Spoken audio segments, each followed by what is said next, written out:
Narito po tayo ngayon. Papakita ko po sa inyo ang isa sa magandang atraksyon dito sa Kiama. Ito po ang tinatawag nilang Blue Hole. Ayan po. So, mga iba't ibang nationality ang narito po ngayon.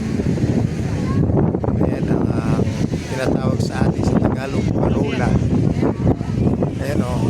Umuusok doon. Yun ang Blue Hole. Yung pong Blue Hole na yun ay yung bubugahan ng tubig po doon sa dako na yan, ay magagaling po ang tubig dito. Ayan po, papakita ko po sa inyo. Ayan po. Ayan po, yung ano yan, dyan papasok po yan. Ayan, dire-diretso po yan hanggang doon. Bubugas siya doon. O, ayun o. Napakagandang tanawin po ito dito sa Kiama. Malawak na karagatan. Ayan, ito, malaki po itong bubuga doon. Masok po yung tubig. Hintayin po lang natin. At ayan, makikita. Ayan, bubuga na yan. Ayan.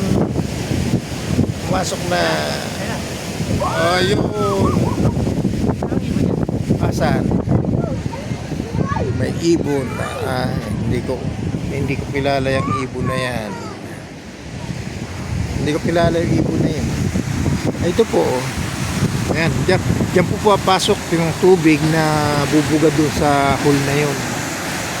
Nangalit ang dagat dito sa tabing baybayin ito.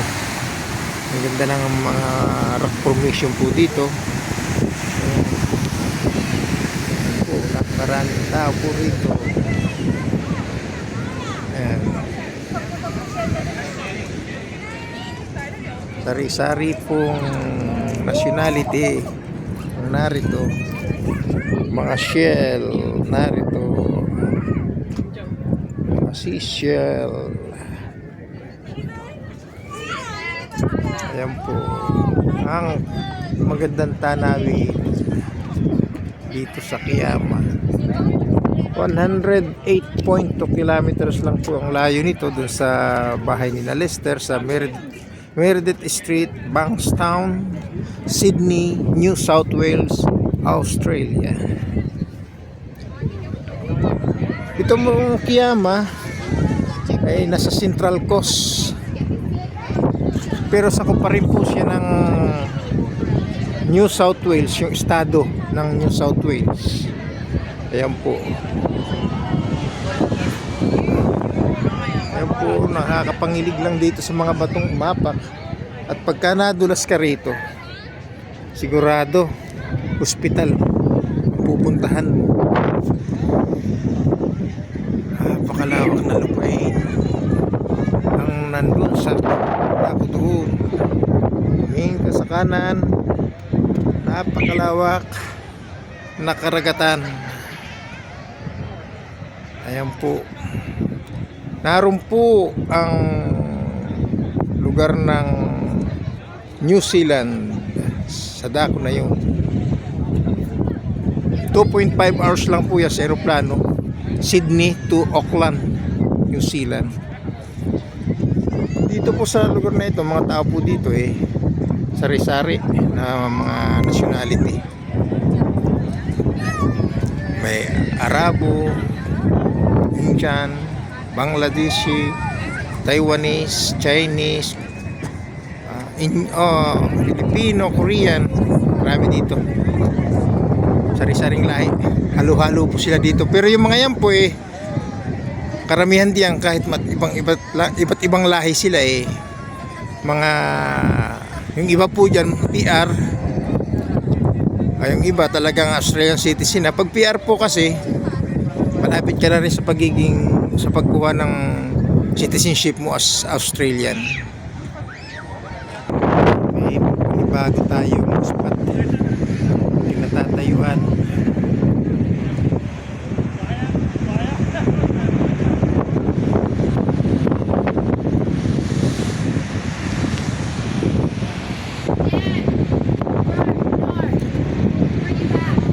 Sobrang lamig, kaya may baon ako nito. Baon po ito para ang ano sa kamay. Manakit ang kamay mo. Manakit ang kamay mo, ganyan-ganyan mo lang. Masakit ang kamay mo dahil sa lamig. Lawak ng karagatan. Ayan po.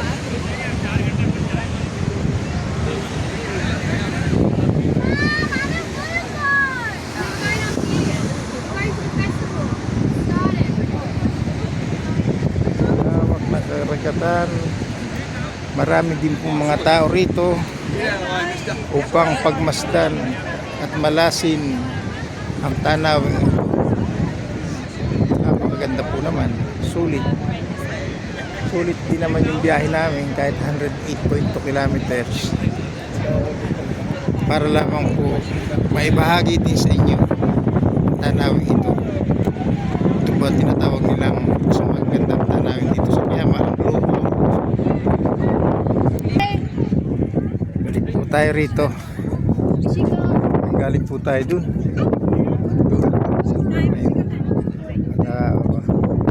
Pilitin natin bumaba dito para bigyan muli ng magandang kuha ang pagbuga ng tubig dito sa hole. Pagod pagod rin ako. Yung hole yan.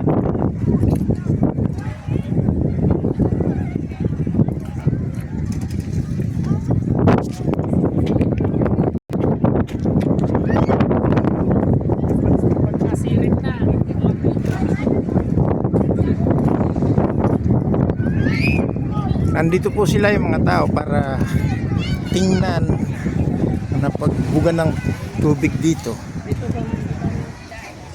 Dito daw tayo para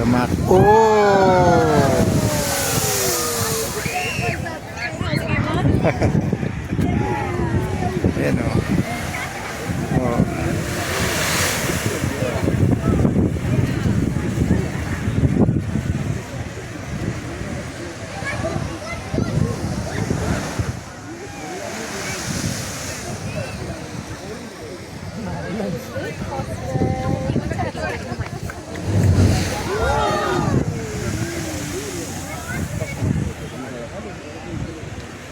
Galit.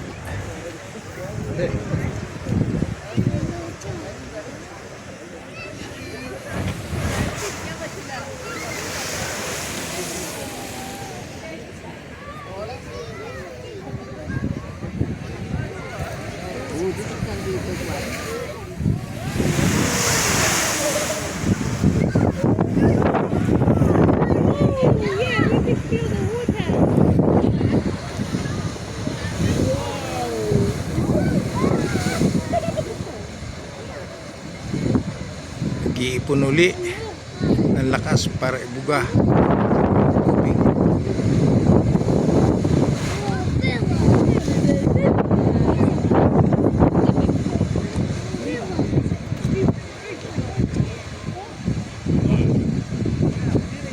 Yeah.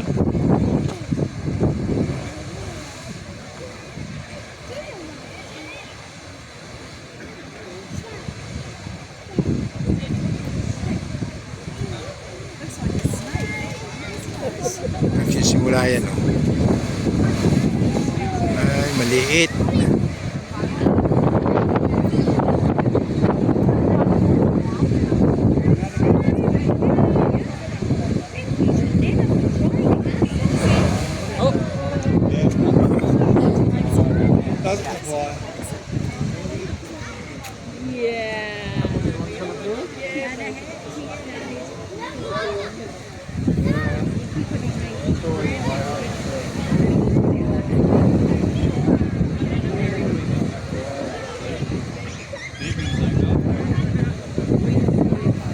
Tagal.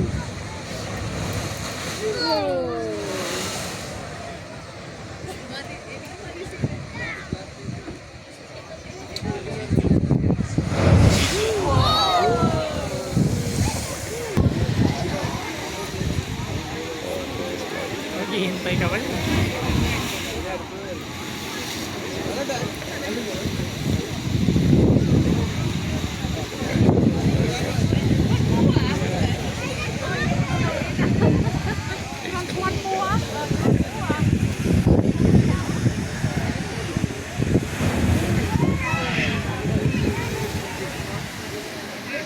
Yan ang tinitingnan talaga diyan.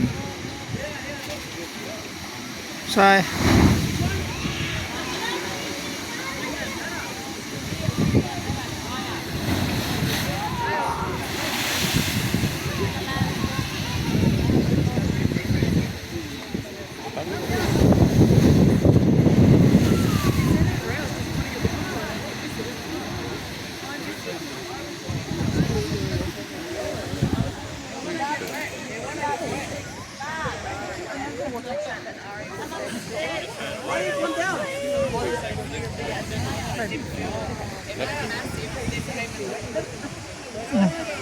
doon dumaan yung tao. Saka dumaan yan.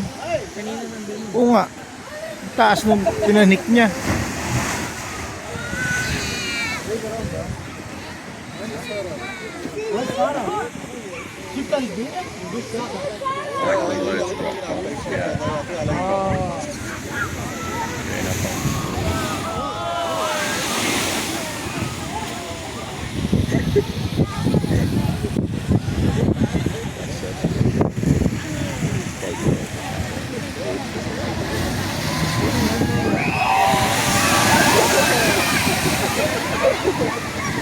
Yari kayo dyan. Oh, yan na. Nakuha ko na.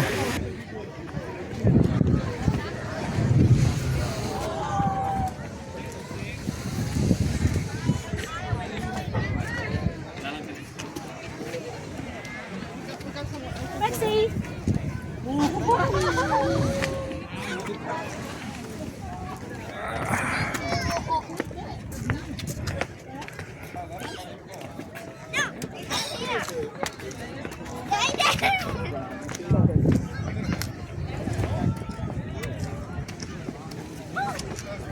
Kaya tayo dito sa taas. Nababasa ang mukha ko dun. Oh, murado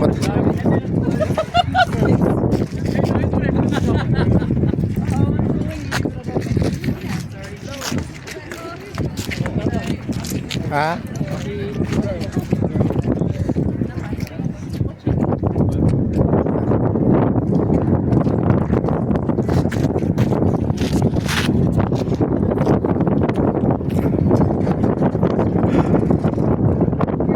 Dito tayo daan.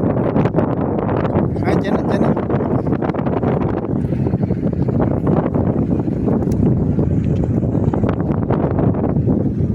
Lamig.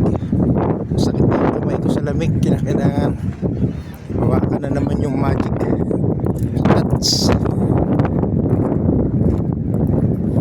Sasakit din talaga yung mga daliri mo dito, no, Lester? Grabe. Talagang masakit. Sobrang sakit ng lamig sa mga daliri. Buti na lang dala ko ng dalawang jacket.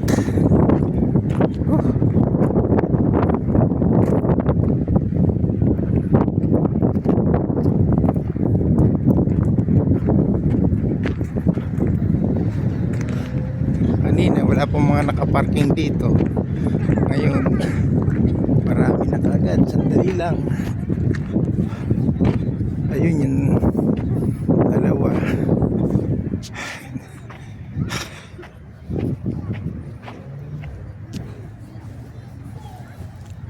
Nakapamasyal na kami sa Blue Hole.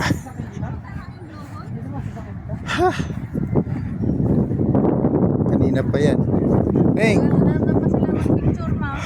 naka Blue Hole na kami. Jackie, Blue Hole na kami. Sumakit yung daliri ko sa lamig. Kaya ito ang magic. Ito. Ganyan-ganyan mo sa kamay mo, mainit siya. Ay nako. Buti nakapagbaon nito. Napakainit nito.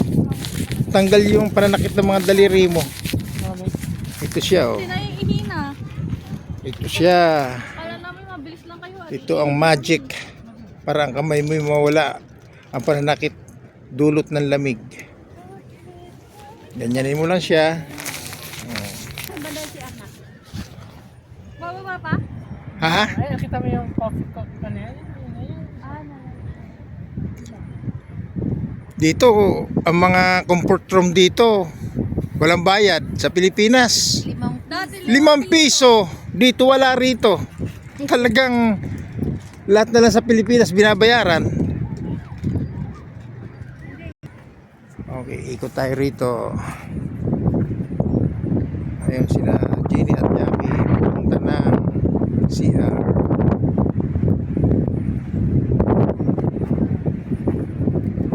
Dito sa Australia, hindi nila alam yung CR. Minsan nagtanong ako dun sa may saan nga ba ako nagtanong, ay dun sa Canberra. Pagkatapos namin kumain dun sa isang Malaysian restaurant, tanong ako, CR, what daw ang CR? What CR? Ay, naisip ko agad, malamang na hindi niya naintindihan ang CR. Kasi ang termino CR, sa pagkakaintindi ko, ginagamit lang nating mga Pilipino. Pag sinabing CR, automatic alam na natin yun. Dito kinakailangan ang gagamitin mong word para malaman nilang ikaw ay nangangailangan na ng CR, toilet. Sa atin, understood na CR. Yun ang ating ginagamit na termino. Pilipino nga naman. Dito maganda kasi hindi talaga mainit. Hindi pa ako nilalabasan ng pawis dito buhat nang dumating ako dito sa Australia. Kahit gusto ko magpapawis, naglalakad naman kami tuwing umaga. Nalalakad nga namin ng halos sa 2 oras mahigit kami naglalakad ni Mrs. dito sa Australia. Hindi kami pinapawisan kahit may araw. Pilit kong gustong pawisan pero wala talaga. Malamig talaga. Dito nga sa Kiamay, sumakit yung mga daliri ko. Buti lang may dala-dala talagang ready talaga sila Lester sa mga ganong sitwasyon. Marami din silang mga dalang medicine na pwedeng magamit habang kami ay nagta-travel dito sa lugar na to. Kasi kahit naman saan kami pumunta,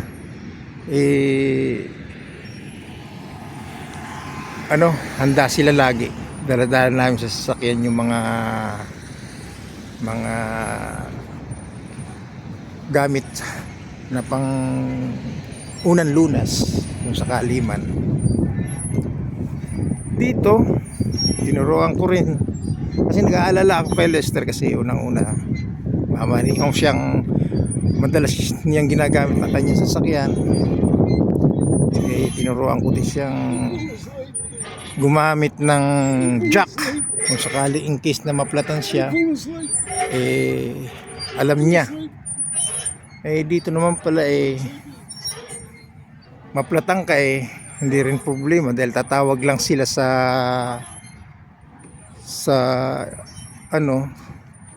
kung anong agency yun, may darating na service at automatic po yun na siservisan kayo nung mga tao na yun para makaalis kayo at magawa din yung inyong sasakyan. Halimbawa ay flat, halimbawa ay problema sa kuryente ng sasakyan, lahat ng mga problema ng sasakyan sila na po ang bahala doon. Kaya hindi rin ako masyadong nag-alala nung sabihin nila sa akin yun, kasi totoo lang yung anak ko talaga hindi talaga marunong magtanggal ng gulong yun. Kaya nga sabi ko sa kanya kahit pa paano dapat mong malaman kahit pagtatanggal at pagpapalit ng spare. Tinuruan ko po siya rito at marunong na sila mag-asawa. Tinuro ko i-demo ko yun, nakaharap din si Jackie para in case na malimutan ni Lester mayroong isa pang medyo nakakaalam. Nandito po ako, naglalakad-lakad. Sila po nandun sa malapit doon sa parking, pinagparkingan namin ng sasakyan. Para namnamin ang simoy ng tabing dagat dito. Mainit ang araw pero napakalamig. Mananakit ang kamay mo.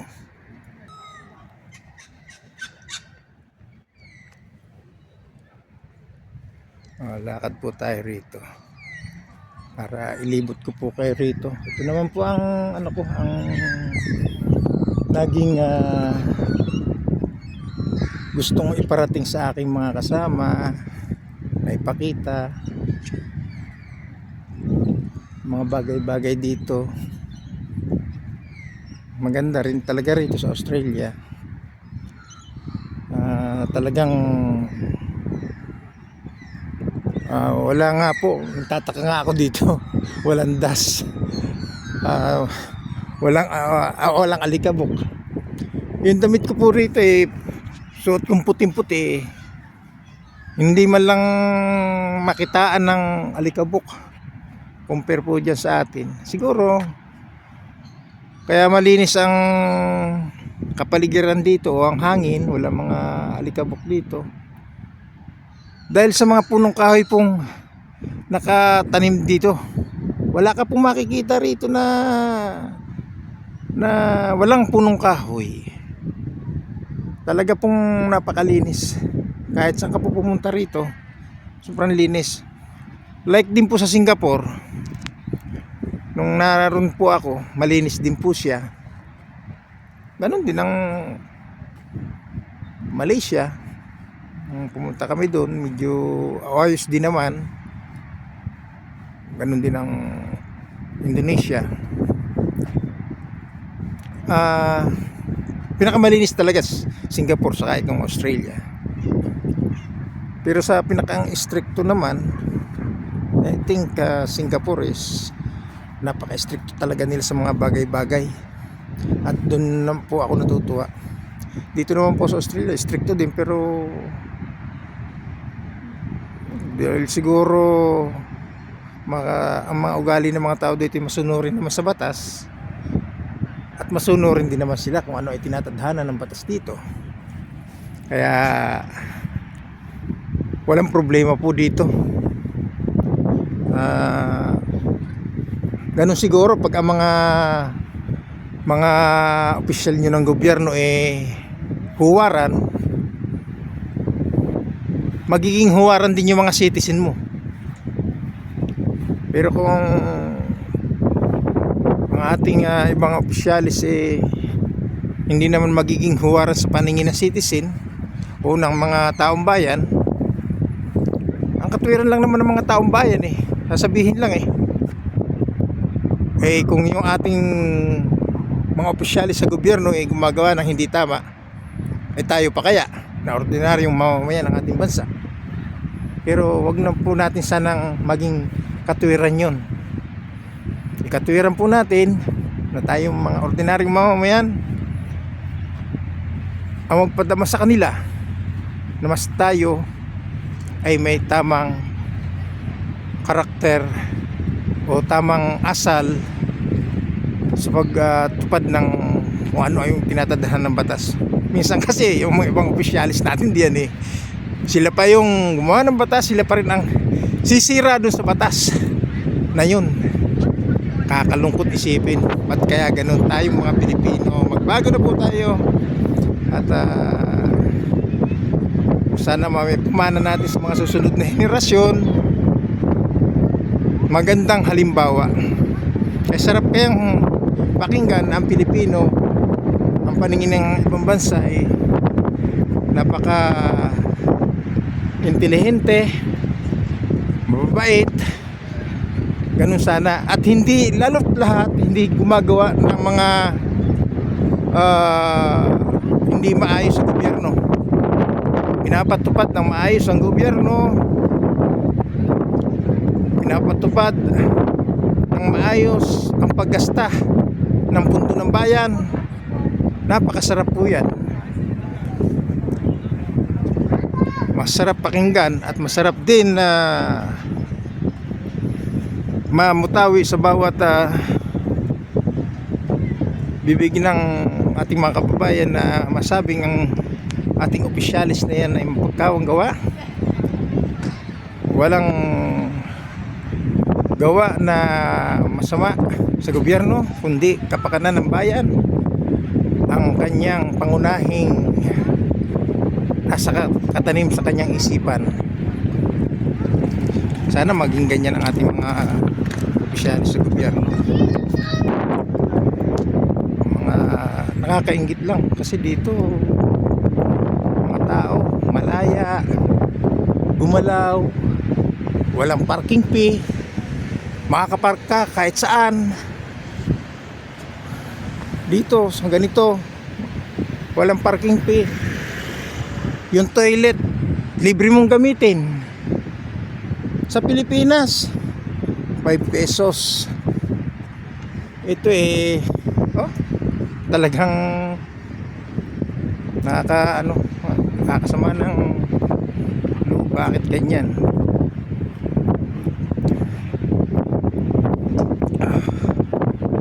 Lamig na hangin. Ito po isang pagdodokumentaryo namin po dito sa magandang taan namin dito sa Kiama na aking ibinabahagi po sa inyo, na gusto ko maihatid sa bawat mga kasama ang kagandahan ng lugar na to at ang kagandahan ding pinatutupad ng mga opisyalis ng gobyernong ito. Okay, pahinga muna po tayo. Papagod na, saka nilalamig na ako ng gusto. Kahit sikat na sikat ang araw, ayan yung kamay ko sumasakit. Ihihipo ko muna dun sa magic. Lakas ng hangin. Bumalik po ulit tayo dito sa ayan po, Kiama, Bohol, South Coast, New South Wales, Australia.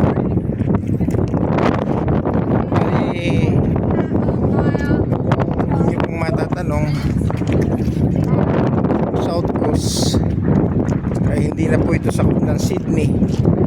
Nasa labas po tayo ng Sydney, pero sakop pa rin po siya ng estado ng New South Wales, na kung saan ang namumuno po rito ay tinatawag nila Premier. Ayan po sila, pinagmamasdan. Dito po tayo pumuwisto sa taas na bahagi ito para mapasaksiyan natin at makita nyo rin ang pagbuga ng tubig diyan. Kung papansin niyo po yung halos kantal na yan hanggang doon sa dulo, doon po pumapasok ang tubig na siyang magbubuga dyan. Ayan, okay, magandang pagbasta Jenny.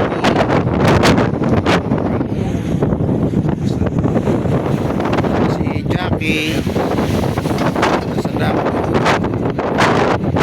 magkomentaryo din magandang dito sa Kiama, Bohol. Yung kulay ubing ng damit si Jackie, nakasunod sa kanya si Jackie. Iliwan ko muna si Lester sa may sasakyan.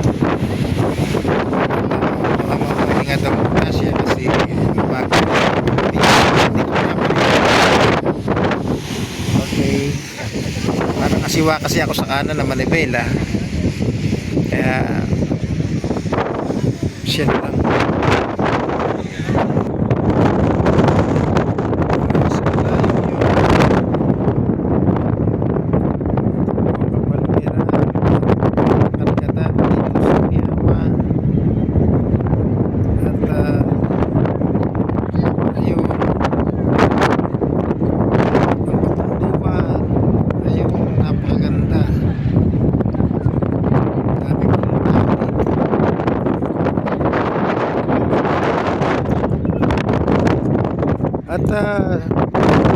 tatapos ko na po itong bahaging ito dahil naipakita ko na po sa inyo ang kapaligiran dito sa Kiama Blue Hole, sa mga atraksyon na tanawin dito sa Kiama. Maraming po salamat. Hanggang sa muli, samahan niyo po uli ako sa mga paglalakbay namin dito sa Australia. Salamat po.